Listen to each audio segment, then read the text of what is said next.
teach the art. You still they never had this. Number one, never wanna run about the gun. I wasn't licensed to have one. The minute they see me, fear me. I'm the epitome, a public enemy. Use, abuse without clues. I refuse to blow fuse. They even had it on the news. Don't believe the hype. Don't believe the hype. Don't believe the hype. Back when I wrote y'all, yes. I want to be hurt, but I'm not hurt either. I want to be numb. I want to be a lot of things. There's a lot of pain today. I feel it is palpable. But I want to remind you that the thief is here to kill, steal, and destroy. And the way you combat that is with your joy, with your peace. And peace be still. I'm going to talk today. We're going to have a conversation. We're going to be in community because a lot of us woke up to find out that we live in a nation that we don't recognize. But I want to remind you that it's always been that nation. We've been talking about this for the last 10 years here on these airwaves, what this is. And this is why we go so hard in the paint around knowledge and information and reading and knowing, and why we have zero tolerance for the gaslighting and the ignorance. Because, when you don't know a thing, you are doomed to walk right into a situation that bears, and I'm not going to be here glooming and dooming. I was driving around listening this morning to Urban View, which is my solace. As much as Nubia is my real home, which for some of you is like, where's this Nubia? It's a mystical place. You got to go through this, through the woods and turn a left. And there's a marker on a specific tree. It's a place where good people go to convene and talk and chat and build and grow and imagine.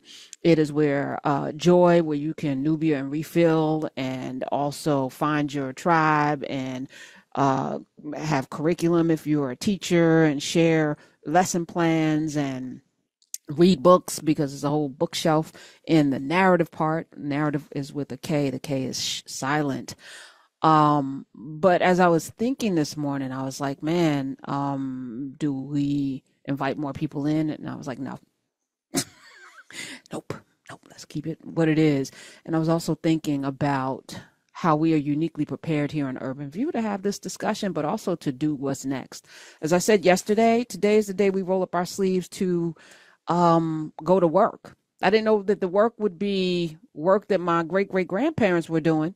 I didn't know I would have to start from a place of not even community, because I think about my great-great-grandparents. They understood what toil and trauma and terror, they understood all of that. And so for them, the urgency to build in the face of a nation that did not consider them human or whole was something really, really powerful. And I was just thinking about these times and how times make people.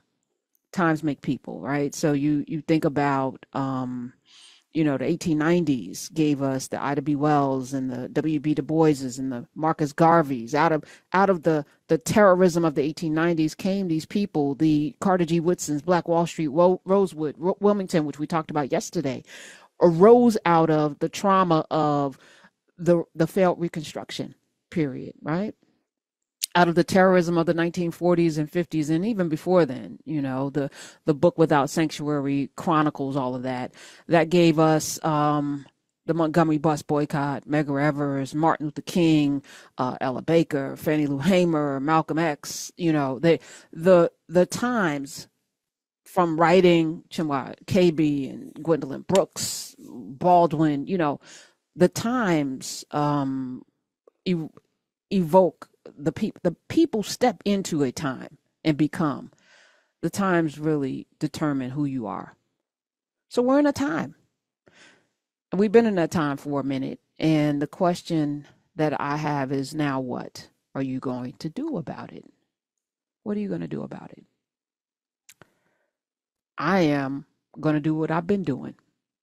And I'm going to do it with joy. And I'm going to do it with determination. I'm going to do it with passion, and I'm going to do it with courage, because all of that is in my DNA.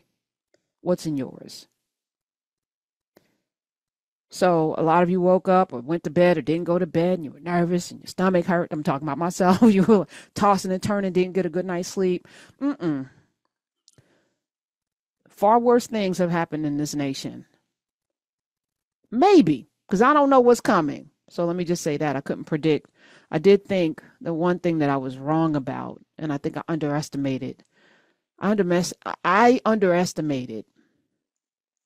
what is actually happening here. I underestimated it. I thought she would win the popular vote. If you remember, if anybody's listening, I said, I think she's going to win the popular vote in a landslide, but I'm not certain about the Electoral College. Well, she did not win the popular vote, and that speaks volumes to me because that's a total mandate. I thought they would call it last night. I even said that during our 8 to 10 o'clock appearance with Larry Daniel Favors, Dr. Daniel Black, Dr. Gray Carr. By the way, Urban View Mornings this morning, Chef's Kiss. Thank you. Thank you. Thank you for the solid, sober, precise, laying out of history, and also and that's part of our mission here, is to lay out a blueprint for what we can do next. But we've been doing that, is the point. Start with a message to everybody. Self-care.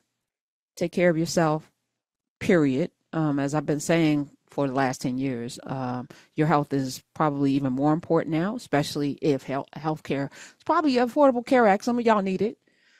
Sunyata talked about it, Dr. Sunyata Amin, being an independent contractor, being a self-employed business owner, having the Affordable Care Act allowed her to be able to do a lot of things with her health that she couldn't do before, couldn't afford, or didn't, put her in a financial strait to do. A lot of that's probably going to be going away for a lot of people, right? So Dr. Carr gave some great advice this morning. Get all your checkups. I got a doctor's appointment next week. As you know, I just had my mammography, and I'm not on Affordable Care Act, but things might get a little strange here. So let's be healthy. A lot of y'all stressed, ate, and drank last night. I know for a fact there was a drinking game going on, which I absolutely condoned.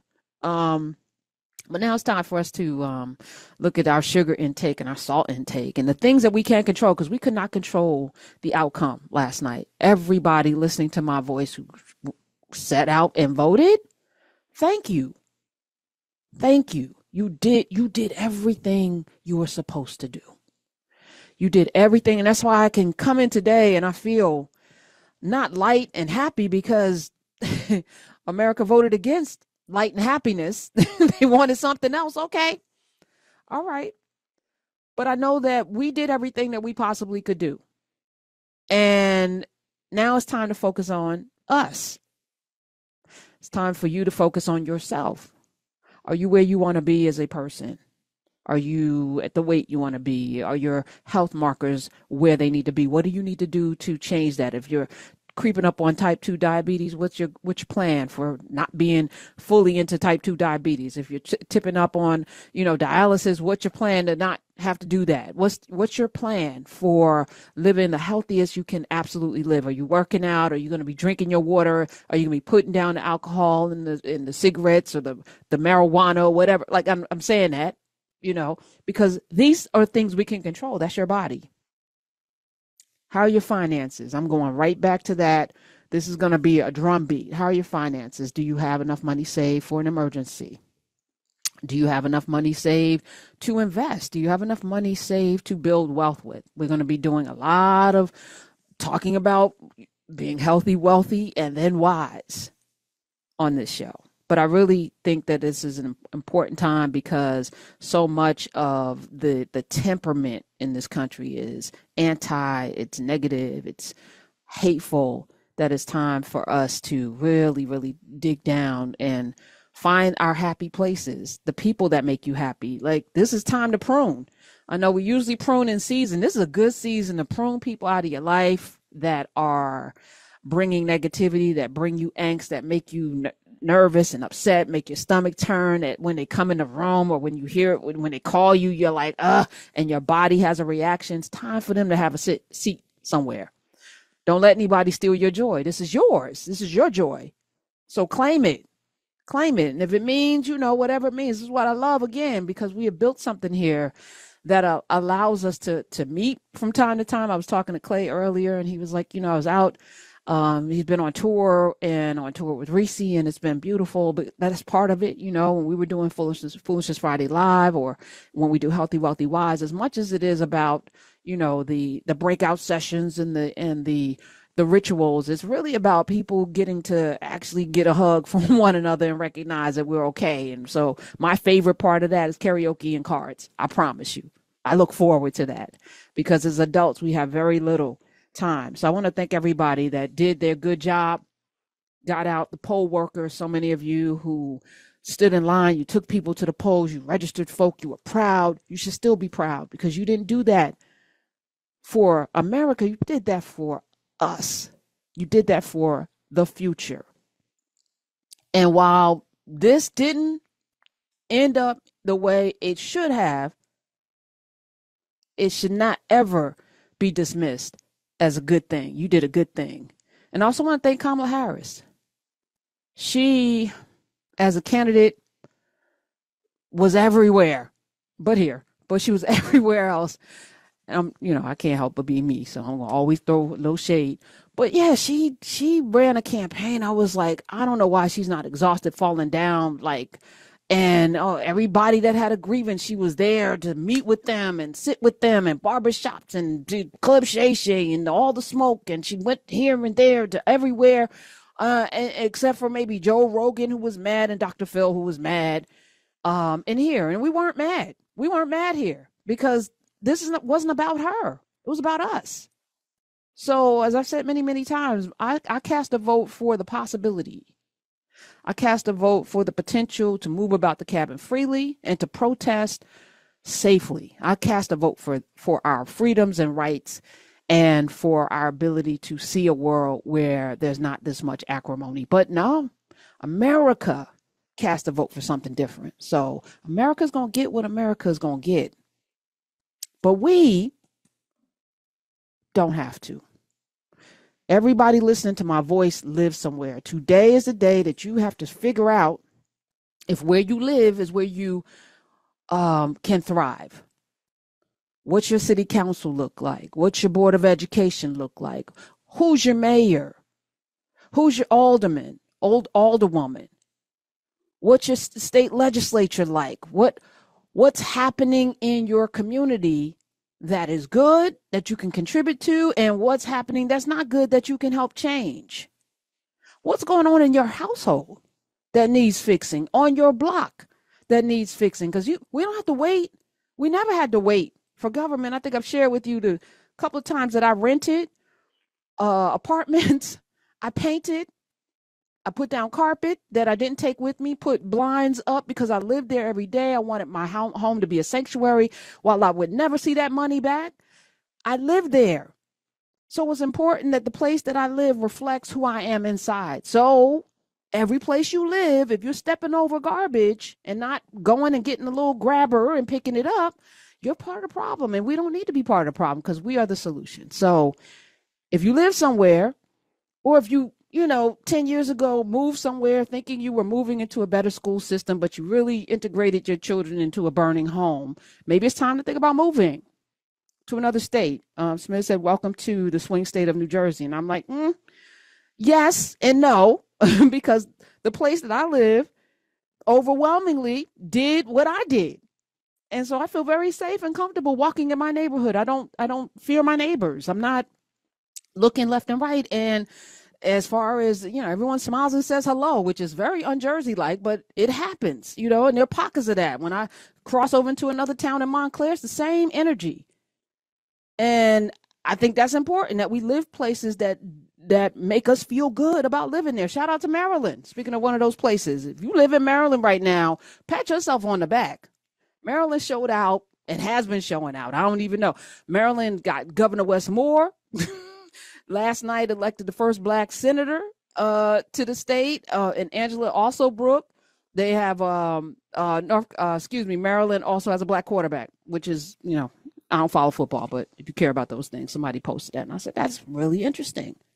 Really interesting. North Carolina a mixed bag of nuts. Very, very, very strange thing to voting Josh Stein as your governor, Democrat, over Mark Robinson. Actually, that's not strange. Mark Robinson was a whole ass, but last I looked, we got a president with similar situations plus 34 convictions, sexual assault and stuff. Okay, Mark Robinson, y'all made a vote in North Carolina to vote in Josh Stein. You voted in Rachel Hunt, who's a Democrat who won the North Carolina lieutenant governor's race. You voted in an AG, that's a Democrat, Jeff Jackson. You voted in the superintendent of public instruction, your school superintendent, Democrat. 2 congressional reps by margins of 35 and 36 plus points. That's a huge margin. But you voted for Trump. This state is, I'm baffled. And I'm also curious. But shout out to North Carolina. There were a lot of interesting things. Yes, people were concerned about how quickly it was called and different states coming in. And it was, Georgia, really Georgia? Yeah, I mean, but they did a lot to, kick people off of the rolls, and the poor children signing their registrations and stuff on their iPads and signature. There's a lot of things that could be fixed that should be looked at. But I don't know if we're going to have a fair apparatus to vote ever again. So I think about, and shout out to Larry, and as I mentioned, Urban View Mornings and Clay. This channel has been a haven for me. It's what I listen to when I drive around and when I'm going on my walks. In addition to audio books, I'm listening to Urban View. But this, if we think about it, and I think Larry brought this up today, that our ancestors, when I bring up an Ida B. Wells or even, I'm going to even throw Booker T. Washington in, who has a whole school that still exists, in the wake of him being enslaved, right? They didn't have rights. Fannie Lou Hamer couldn't vote. You know what I'm saying? She said, your freedom is shackled and chained to mine. Until I'm free, you're not free either. She couldn't vote. So the political arm of society, how much power does it have federally? Well, yeah, abortion, affirmative action, qualified immunity. I mean, there's probably a lot of things that the federal government will impact. All you federal workers, be on notice. You already know jobs are moving to those red states as a thank you. This is part of Project 2025. And we're going to be keeping track of, as these things go into law, we're going to check. This is what we talked about. And not as a finger wag, because it's today for me. I'm not in mourning. I'm not, oh my God, I can't believe this is the country. Yes, this has always been the country. I've been saying this, in order to form a more perfect union, we have to stand up and do something. Well, the country said, no, we don't want to. And as 15% of the population, because we don't fill out the census, and as part of the, I didn't see the exit, because let me just say, I didn't watch a single thing. I refuse to do that because, again, protecting peace at this point is important.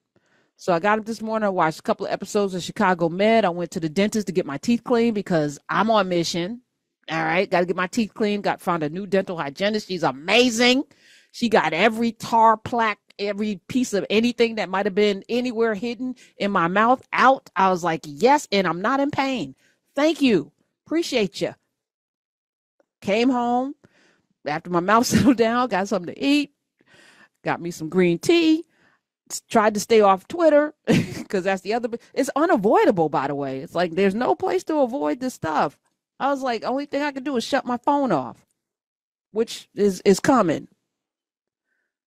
So how do we get information? Are we getting information, or are we in an echo chamber of craziness of people? Yeah, so things are happening. I do have a team. If something is breaking, somebody will tell me if it's important. But I cannot.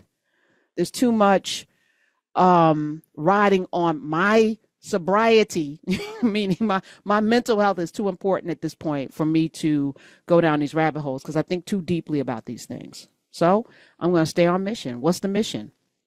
Building a world in which we want to live, teaching people how to treat us. Nothing changes. Nothing changes. In the wake of some of the most horrible terrorism in this country, black folk figured out how to have dignity, how to build community, Out of the ashes of enslavement came Wilmington, North Carolina, and came Rosewood, Florida, and came Tulsa, Oklahoma, Greenwood, and came the Beale Street section of Memphis, Tennessee, that gave birth to so many other communities. Shout out to Robert Church Sr. and his daughter, who also helped with our libraries. We got the Schomburg. There's been so much that's happened without rights from the federal government, without a Supreme Court.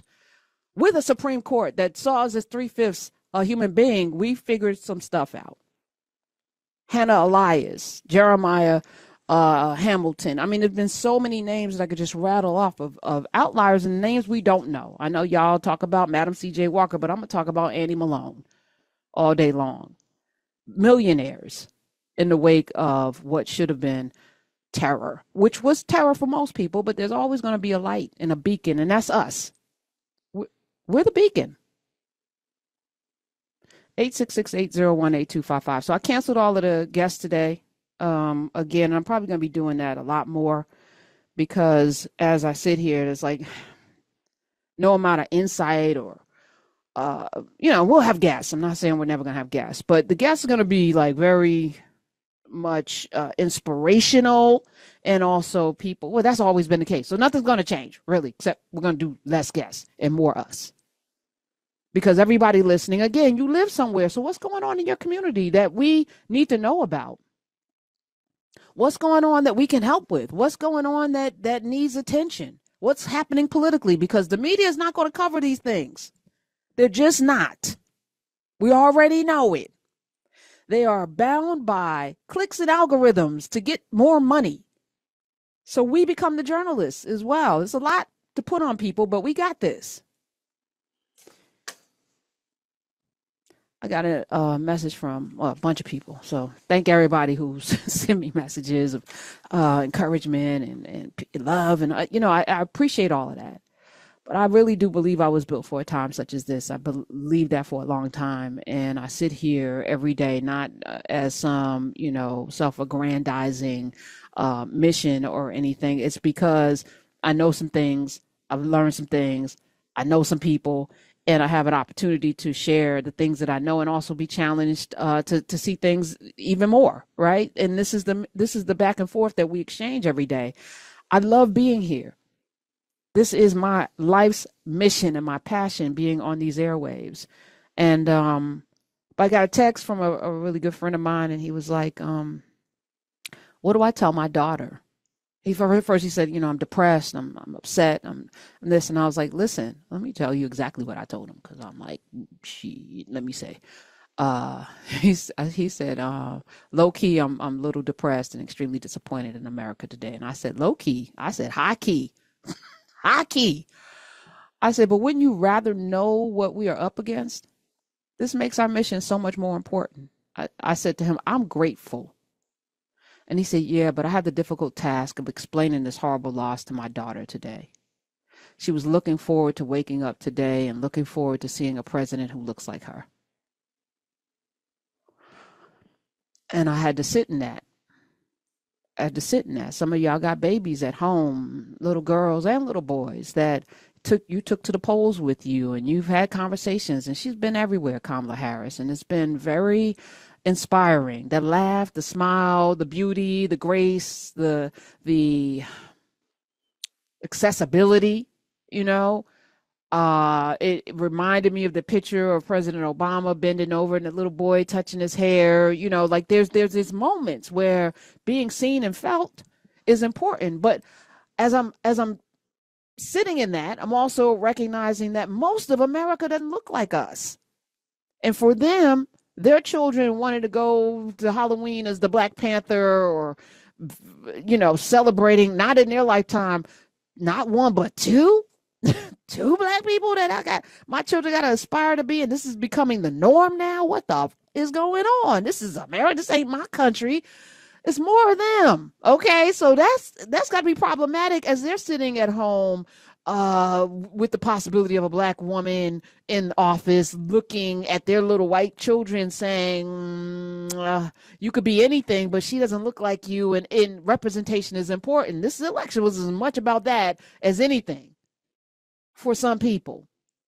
I won't be able to tell you how many, but to sit in those spaces. So I'm sitting there thinking about my buddy talking to his little girl about what happened. And I said, tell her very simply, narrow is the road that leads to salvation, few will travel it. That's why we must be beacons of light. We must be beacons of light. You have to let her know that most people are sheep.